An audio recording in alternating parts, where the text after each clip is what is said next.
Hi, it's Zoe, and welcome to episode 6 of the Project U series. Today we're talking about personal manifesto.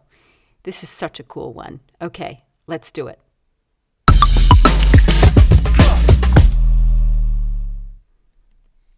I got first introduced to this notion of manifesto by Charlene Lee, who was a guest on the podcast late last year. And I love it. It's such a fascinating thing. It's basically a collection or a few phrases of mottos we choose to live by. As leaders, this is incredibly important. What is your personal code? And when we know that, it can help us operate more authentically and be in greater service to those around us. She gives some great examples, and Gretchen Rubin is another one who does a great job of exploring manifestos. So if you Google her, and she's got a manifesto for everything, for customer service, for happiness, etc. And it takes a little bit of work to get some pithy phrases that can be your code. I thought one of the useful ways to help you think about developing your own personal manifesto is to apply it against the values. So in our previous session, we went through the value spiral of spiral dynamics and the different stages of values development. And I would encourage you to develop your own personal manifesto against the value set because they're part of us anyway. You might as well have a summary phrase of that. So I thought today what I'd do is just give you an example of the ones that I'm working with for me. And you can go ahead and develop your own. So starting with the beige level of survival, that's a whole set of values. This is about getting our basic needs met, food and shelter. And from a personal manifesto point of view, when I looked at this, I thought the phrase that would work for me, or the code that would work for me, is I have enough, I am enough.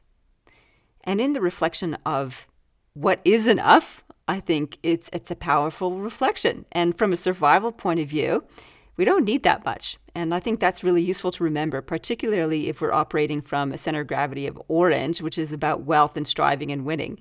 And to remember that we are enough and we have enough is particularly grounding. So the next level is the purple stage of belonging. And this is a primal safety need as well. It's about being part of a group, and we feel safe and nurtured here. So from my personal leadership manifesto, there is this: everyone has a right to belong, and my job as leader is to help them know and feel that they do. Belonging is non-negotiable. However we might disagree, that is not up for discussion. So I love this as a concept, and it's really important when I'm working with teams as well, is that membership of this group is non-negotiable. You are all part of this team. You may disagree, and yet you all have a stake in it. I think that belonging piece makes it safe for disagreement, and it makes it, you argue about the better things as opposed to are you in or you out, and defaulting to tribalism, which is not a healthy aspect of this stage of values development. So for the next one, which is the red stage of power, and this is about exercising personal responsibility, privileged responsibility indeed. And the exhilaration of discovering power can lead us astray. And guess what? Heads up, secret insider listeners, hear this first. My next book is going to be all about power. It's super fascinating what I've been discovering. In any case, here's my manifesto or my mottos for around power. The stronger I am, the more gentle I become. And I borrow this from martial arts practitioners who know that the better they get at being able to express violence is the more reluctant they are to do it. They have no need to do it because they are so strong. And I love that. The stronger I am, the more gentle I become.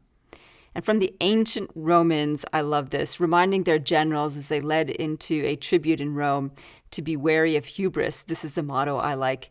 Remember, you are mortal. So it's a big rein in around hubris and arrogance. The next level of values development is order, the blue stage of order.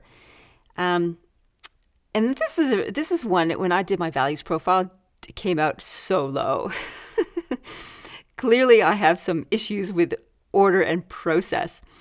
And yet, it's such a valuable thing to implement. I need it in business. I need it as a law-abiding citizen. So my personal manifesto when it comes to order is this. There is no one right way to do things, but there might be better ways. And that's my concession to some arguments I have with my husband about the best way to do laundry. He has his way, which according to him is the best way. I have a way, it may not be the best way, and there might be better ways. And that's sort of my lean into order. There is some value in it.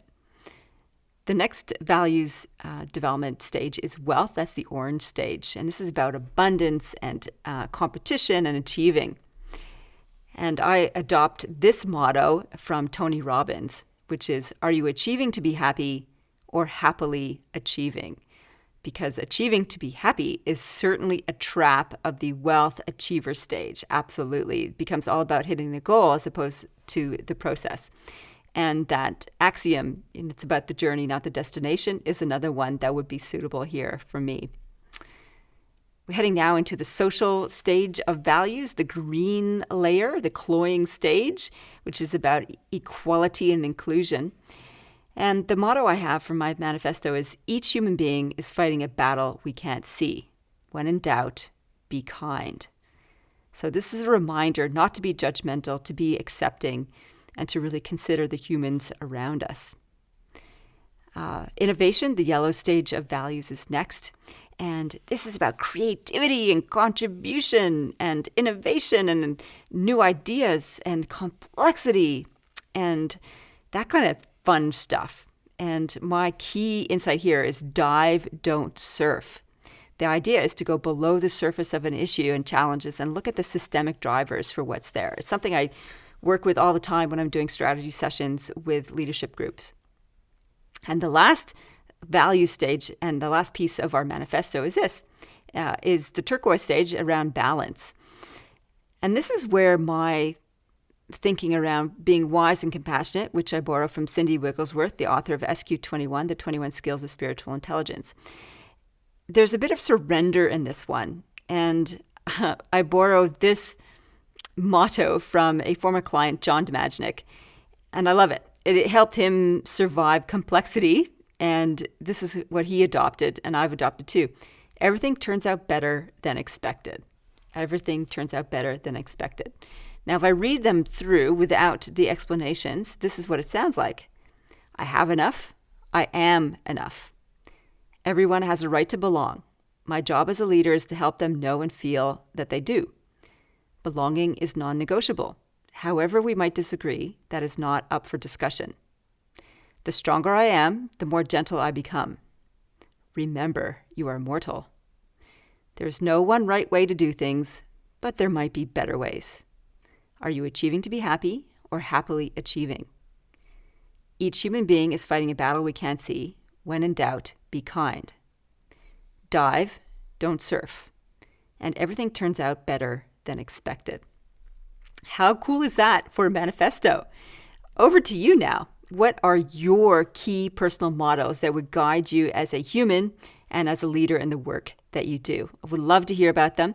Feel free to drop a note at zoe@innercompass.com.au to tell me about it, or to share on the podcast Facebook page, or anywhere you like, really, but I'd love to hear from you. If you're enjoying this series, feel free to rate it and give us a review. That social proof really does help a whole ton for getting new listeners. In the meantime, live well, lead well.